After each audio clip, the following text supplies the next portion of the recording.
Assalamualaikum Bede, selamat datang kembali di Guru Gembul Channel. Di beberapa video yang lampau, dengan sedih hati saya katakan ada sebuah prediksi yang menyebut bahwa Indonesia tidak sedang baik-baik saja, dan karena itu mungkin saja berpotensi akan mengalami sebuah krisis yang besar. Beberapa argumentasinya sudah saya jelaskan pula, tetapi di episode ini kita akan jelaskan secara lebih gamblang lagi. Saya menjelaskan tentang 10 indikator bahwa Indonesia sekarang ekonominya tidak baik-baik saja dan sedang menuju sebuah krisis. Sekali lagi, kita tidak berharap untuk menjadi seperti itu, tapi mari kita cermati dengan baik-baik. Semoga kita bisa mengantisipasi apa yang mungkin terjadi di masa depan, dan semoga kita sudah punya mitigasinya. Simak videonya sampai tuntas, yuk kita bahas.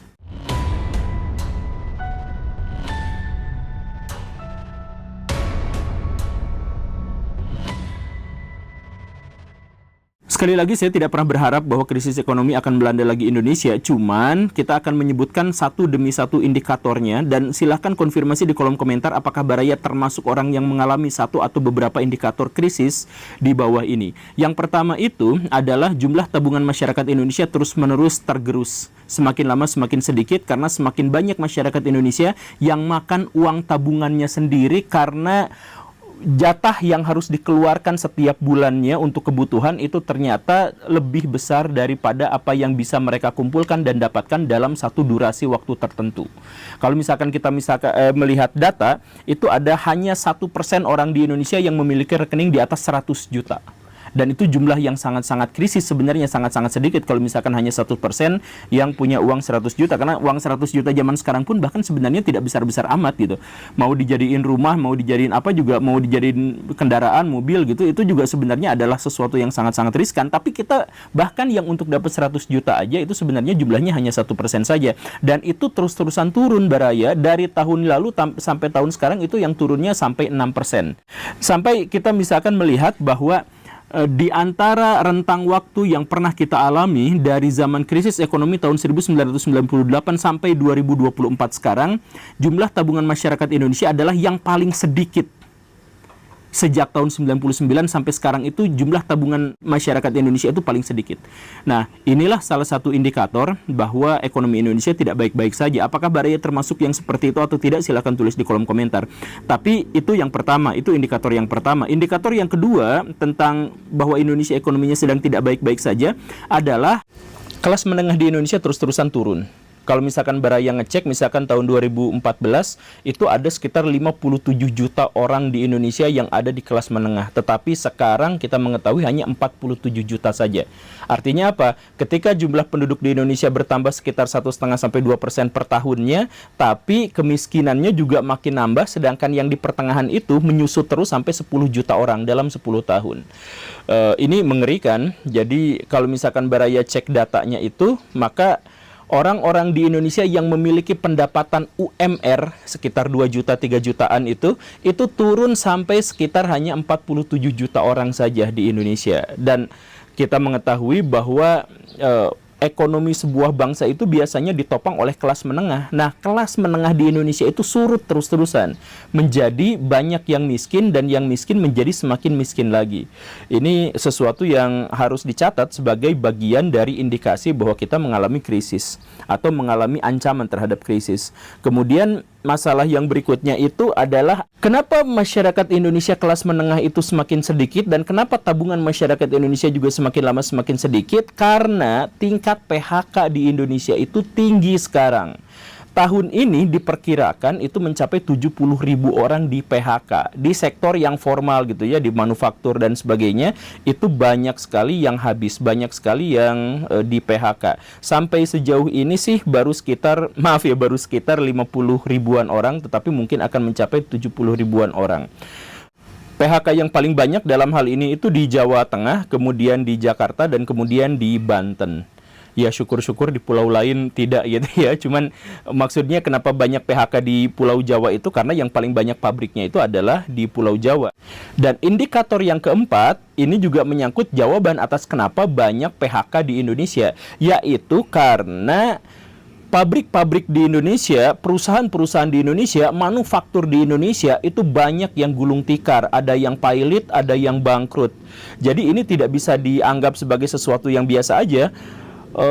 industri-industri tekstil khususnya garment ya yang seperti itu yang besar dan menengah saja ada 36 yang bangkrut atau pilot, dan ada 31 diantaranya yang melakukan efisiensi sampai melakukan PHK massal. Kalau misalkan dijumlah-jamleh dengan semua perusahaan-perusahaan di Indonesia, itu tahun ini itu sampai mencapai ribuan perusahaan yang habis. Bahkan ini sudah diketahui sejak beberapa tahun yang lalu. Kan kemarin di setahun yang laluan lah, saya tuh bikin video tentang krisis garmen di Indonesia, dan di situ saya jelaskan bahwa Sritex, perusahaan babonnya tekstil di Indonesia itu menjadi sebuah parameter. Jadi kalau misalkan dia goyang, dia tidak sedang baik-baik saja, maka itu juga menjadi perwakilan dari kondisi di Indonesia secara keseluruhan. Dan benar, di tahun ini saya tidak suka menyebutkannya, tapi di tahun ini Sritex sekarang mengalami pilot yang menunjukkan industri tekstil di Indonesia sedang tidak baik-baik saja, sedang hancur lebur, sedang rontok, sedang berantakan, diserbu oleh orang-orang Cina. Dan ini bukan hanya manufaktur di tekstil, yang lain juga bermasalah. Krakatau Steel, salah satu perusahaan besar di Indonesia, juga kemarin-kemarin ketahuan sedang menunggak utang segala rupa yang seperti itulah, sedang goyang juga sekarang kondisinya. Ini salah satu indikator yang sangat mengerikan untuk menyebut bahwa Indonesia sekarang ekonominya sedang tidak baik-baik saja dan bisa saja berimplikasi kepada krisis. Kemudian yang kelima, ini deflasi, penurunan. Jadi sebenarnya deflasi itu adalah sesuatu yang agak membingungkan. Yang jelas kemarin sampai disebutkan bahwa deflasi di Indonesia itu terjadi selama 5 bulan berturut-turut. Dan sekarang alhamdulillah ada penghentian, ada inflasi lagi gara-gara Pak Prabowo kemarin naik. Silahkan sekali lagi konfrontasi pernyataan saya, konfirmasi pernyataan saya dengan pengalaman Baraya sendiri. Apakah Baraya termasuk orang yang mengalami penyusutan belanja gara-gara pendapatan yang kurang dan harga-harga yang naik atau tidak?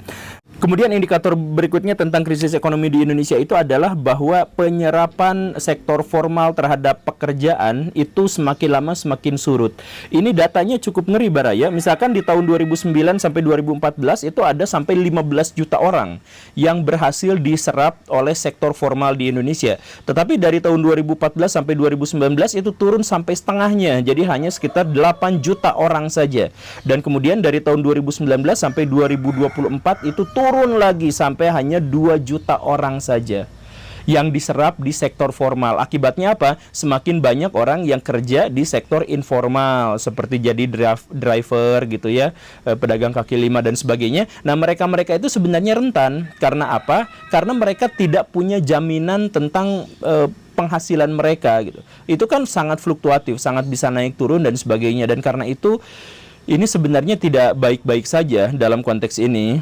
Jadi walaupun pemerintah mengatakan bahwa ya walaupun sektor formal kita lesu, tapi informal kita kan sedang bangkit dan sebagainya, ya saya pikir itu sebenarnya cari-cari alasan aja. Kan datanya justru sedang tidak baik-baik saja. Bahkan misalkan lulusan universitas di Indonesia, lulusan sekolah tinggi di Indonesia yang diserap ke sektor formal itu kurang dari 1 juta aja. Padahal lulusannya tembus lebih dari 7 juta orang.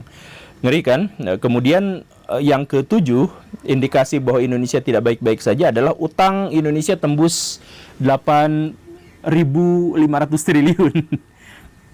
Ya, Menteri Keuangan dan lain sebagainya dan jajarannya masih mengatakan bahwa utangnya masih terkendali.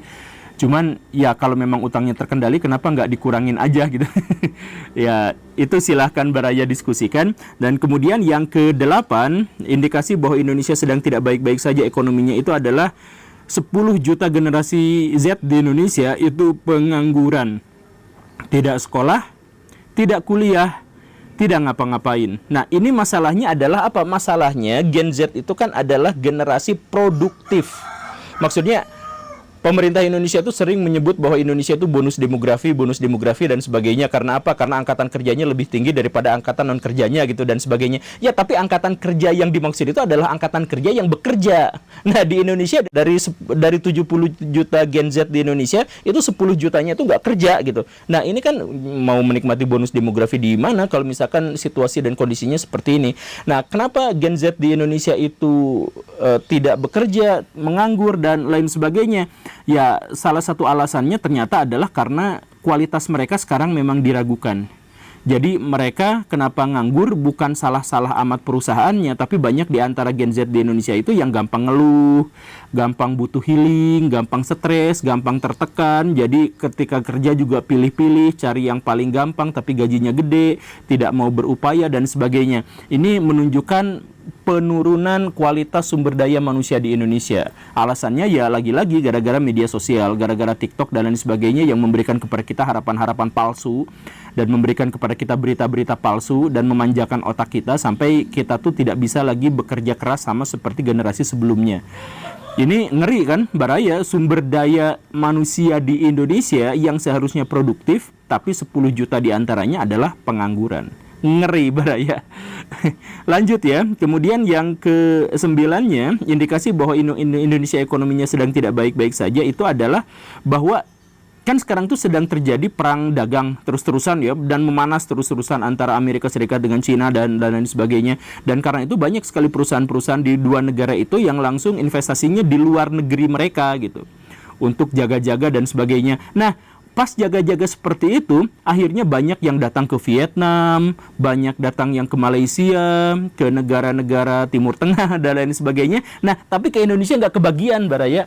Coba lihat tetangga kita Malaysia, itu dapat investor itu banyak sekali, berapa ribu triliun itu. Dari perusahaan-perusahaan teknologi, dari Tesla, dan lain sebagainya. Begitupun dengan Vietnam, itu gila-gilaan banyak. Nah, Indonesia nggak kebagian. Ini sedemikian sehingga bisa kita lihat dari bahkan Pak Binsar Panjaitan, seorang di Indonesia yang sangat legend, living legend, itu sampai dibohongin dikasih PHP sama Elon Musk. Elon Musk datang ke Indonesia mau investasi gini-gitu, ternyata investasinya kecil banget, terus investasi besarnya adalah di negara tetangga kita. Kan itu ngeri, Baraya. Jadi ketika kita punya potensi untuk dapat investasi, kita nggak dapat. Kenapa investasi kita tidak dapat? Ya banyak faktornya sih, banyak alasannya. Salah satunya itu adalah karena terlalu banyak pungli. Jadi kalau misalkan, jangankan perusahaan luar negeri, Baraya sendiri yang mau bikin perusahaan sendiri di Indonesia, itu punglinya, ribetnya luar biasa. Indonesia adalah salah satu negara paling ribet untuk investasi. Salah satu yang paling ribet di seluruh dunia. Makanya kalau misalkan ada negara-negara yang mau investasi ke Indonesia itu nggak mau, karena banyak punglinya, banyak oknumnya, banyak apanya. Ya akhirnya apa? Harapan kita dari investasi juga jumlahnya sangat-sangat sedikit. Itu ngeri. Dan kemudian ke-10 faktor yang atau indikator yang menyebut bahwa Indonesia itu sekarang mengalami ekonomi yang tidak baik-baik saja, itu adalah judi online. Yang kemarin Pak Prabowo sampai menyebutkan bahwa ada sampai 900 triliun duit di Indonesia yang dibawa ke luar negeri itu gara-gara judi online. Penjabaran yang sederhananya tuh gini. Pada tahun 2008, dunia itu sedang mengalami ancaman krisis. Bahkan di beberapa negara memang sudah benar-benar terjadi krisis itu. Tahun 2008. Indonesia juga pada waktu itu diwanti-wanti dan ketakutan banget, tetapi alhamdulillah Indonesia bertahan dari krisis yang sangat besar itu. Kenapa seperti itu? Akhirnya diketahui bahwa Indonesia juga sebenarnya terdampak, tapi terdampaknya itu pas industri ekspor-impor yang kayak gitulah. Sedangkan Indonesia bertahan selamat karena grassroots-nya, jadi sirkulasi uang di bawah itu sangat kuat. Jadi tukang gorengan, tukang pecel, ojek yang kayak gitu itu masih memutarkan ekonomi Indonesia. Sehingga apa? Sehingga Indonesia lepas dari krisis itu. Tidak terjadi krisis bahkan di Indonesia, atau terjadinya sedikit sekali, dampaknya itu, impactnya itu kecil sekali. Karena apa? Ya karena ekonomi di kalangan masyarakat bawah itu berjalan dengan baik-baik saja. Sekarang tidak bisa berjalan. Karena apa? Karena ekonomi kecil, ekonomi lemah sekarang dihabisi oleh judol. Jadi ekonomi besar habis gara-gara korupsi, ekonomi kecilnya habis gara-gara judi online. Begitu. Nah, jadi kalau amit-amit jabang Tyrannosaurus gitu ya, tapi kalau terjadi krisis berikutnya, maka Indonesia tidak akan baik-baik saja. Ini ngeri, Baraya. Bahkan kalau misalkan kita lihat faktor eksternal, kemarin Thailand juga sedang mengalami yang seperti ini. Ini saya dejavu karena krisis ekonomi Indonesia tahun 98 itu sebelum datang ke Indonesia itu ke Thailand dulu gitu. Jadi apakah ya amit-amit lah. Semoga tidak menjadi seperti itu ya, amin. Semoga prediksi ini keliru, semoga semua data yang disampaikan di sini itu tidak berimplikasi pada krisis yang akan terjadi berikutnya, amit-amit gitu ya. Tapi kalau misalkan ada bagian dari pemerintah di Indonesia yang sampai mengatakan bahwa Indonesia sekarang ekonominya baik-baik saja dan sebagainya, please lah jangan ngomong kayak gitu, jangan ngasih harapan palsu gitu. Jadi karena mereka itu adalah orang-orang yang berbicara di atas, orang-orang elit yang berbicara di atas. Orang elit itu gak paham tentang buruknya kondisi ekonomi gitu. Karena apa? Karena gini Baraya, kalau misalkan orang-orang elit, orang-orang kaya, kemudian punya perusahaan yang 1-2 bangkrut, itu mereka tuh masih baik-baik aja gitu. Cuman perusahaannya, asetnya aja yang jongkok gitu. Tapi hidup mereka tuh masih sangat-sangat mewah gitu. Kalau misalkan Baraya melihat misalkan kemarin Meikarta diguncang begini dan begitu dan sebagainya, pemiliknya masih kesana kesini naik helikopter gitu. Jadi yang rusak ya asetnya, tapi dirinya sebagai pribadi itu ya baik-baik aja. Karena apa? Ya karena mereka orang kaya yang sudah sebenarnya itu sudah lepas dari ketergantungan mereka terhadap ekonomi, terhadap duit itu mereka udah nggak ketergantungan. Yang jadi masalah itu adalah masyarakat bawahnya gitu. Nah, masyarakat bawah sekarang itu benar-benar merasakan dampak yang sangat buruk. Saya kemarin berbicara dengan Pak Denny Darko. Pak Denny Darko itu cerita, di Indonesia itu semakin kesini kok kayaknya masyarakat kita tuh semakin anarkis gitu. Jadi kalau misalkan ada tabrak lari gitu, misalkan orangnya bisa dipukulin sampai meninggal dunia gitu ya. Kemudian betapa empati dari masyarakat kita tuh semakin lama semakin sedikit. Baraya pernah nggak ngecek kemarin misalkan ya, ada kasus Ibu Supriyani, guru itu. Nah, guru itu kan berselisih dengan orang oknum polisi apa segala rupa sampai dia di penjara selama beberapa hari gitu. Kemudian dibebaskan gara-gara tekanan massa yang sangat luar biasa besar. Kemudian dampak berikutnya apa? Anak dari si polisi itu akhirnya sekarang diboikot, tidak boleh sekolah dimanapun. Ini anak 7 tahun Baraya. Anak 7 tahun dipersekusi sama satu daerah sekaligus dan sama netizen di Indonesia yang jumlahnya begitu banyak. Bahkan ketika KPAI meminta supaya anak itu diselamatkan, malah KPAI-nya yang dihujat juga. Netizen bilang, udah sekolahkan saja anak semacam itu ke KPAI gitu. Ya kan yang bersengketanya itu Baraya orang tuanya. Anaknya kalaupun misalkan melakukan kesalahan, itu adalah kesalahan anak-anak, itu adalah kenakalan anak-anak. Kenapa sampai satu daerah, sampai satu negara menghukum anak itu, membuli, mempersekusi anak itu sampai gak boleh sekolah? Kan kasihan itu anak kelas 1 celingak-celinguk, kenapa saya gak sekolah, teman-teman saya yang lain sekolah, kenapa saya datang bolak-balik ke kantor polisi yang lainnya tidak. Itu kan bikin trauma Baraya. Dan bayangkan itu netizen Indonesia. Netizen Indonesia berani mempersekusi anak seperti itu gitu. Ya orang tuanya aja yang dibully kalau mau. Kan yang bikin masalahnya itu adalah orang tuanya kan. Yang soal suap-suapan, yang soal pelaporan dan sebagainya itu orang tuanya. Kenapa netizen di Indonesia tuh? Ya ampun, tapi ini terjadi kenapa seperti itu? Yaitu karena netizen di Indonesia dan masyarakat Indonesia secara keseluruhan itu adalah orang-orang yang sekarang hidup dalam penderitaan. Saya nanti di episode berikutnya saya ingin menjelaskan tentang karakteristik orang-orang yang hidup dalam penderitaan. Salah satu cirinya itu adalah kalau dia ngebully, dia membabi buta gitu. Jadi orang ngebully itu bisa aja, tapi orang membully itu biasanya punya alasan. Karena orang ini memang layak dibully, karena nyebelin apa dan sebagainya. Tapi kalau misalkan ada satu orang jatuh, ikut bully sama-sama, terus ada yang itu juga bully lagi, itu dan sebagainya, itu menunjukkan masyarakat di situ adalah masyarakat yang sedang hidup dalam penderitaan yang sangat. Kemarin bahkan sedihnya itu saya lihat Ibu Najwa Shihab dihujat juga sama netizen. Ampun, ini saya bingung. Ya gara-gara beliau ngomong istilah nebeng doang, itu hujatannya tuh maki-maki luar biasa. Bahkan bukunya dibakar, ditampilin di TikTok apa dan sebagainya gitu. Ya awalnya itu jelas buzzer, tapi yang lain ikut-ikutan. Yang lain ikut-ikutan ngebully. Nah ini menunjukkan apa? Masyarakat kita tuh sakit, masyarakat kita tuh menderita. Jadi kalau misalkan kita ngebully Baraya, itu tuh sebenarnya adalah cara kita untuk mengurangi rasa sakit yang ada dalam diri. Jadi caranya kita ya keluarkan pada pihak lain. Kita kasih hujatan maki-makian kepada orang lain gitu. Makanya ini saya nanti akan jelaskan secara panjang lebar gitu ya terkait dengan hal ini, tapi dalam konteks ini saya ingin jelaskan. Kalau misalkan Baraya menemukan ada orang yang ngebully, kemudian ngebulinya tuh pakai emot ketawa terbahak-bahak hahaha kayak Joker yang seperti itu. Ya, yang emot yang ketawa-ketawa seperti itu, mengejek sambil seperti itu. Nah, itu yang jadi masalah itu adalah orang itu sedang depresi. Orang itu sedang tertekan, orang itu membutuhkan damage dan impact yang sangat besar terhadap orang lain, dan karena itu dia mencoba untuk mempersekusi habis-habisan dengan berbagai cara. Selain dengan tulisan, dia harus menunjukkan ekspresi wajahnya yang diperlakukan seperti itu. Nah, balik lagi, ini adalah sebuah indikasi bahwa masyarakat kita itu sedang menderita, masyarakat kita itu sedang depresi, masyarakat kita itu sedang tertekan. Dari mana? Dari kondisi ekonomi yang sedang tidak baik-baik saja. Jadi please lah mengatakan bahwa ekonomi Indonesia itu baik-baik saja, Baraya. Ya gitu aja ya. Dan ditambah lagi gini Baraya, kalau misalkan ekonomi Indonesia sedang tidak baik-baik saja dengan indikator yang tadi, dan kita menemukan bahwa dalam kondisi sosial masyarakat Indonesia juga sedang tidak baik-baik saja, coba gabungkan kedua itu dalam satu bagian besar. Yaitu apa? Masyarakat yang mudah diatur kesana kesini, masyarakat yang menderita, kemudian ekonomi buruk, kalau disatuin menjadi krisis ekonomi dan krisis multidimensi.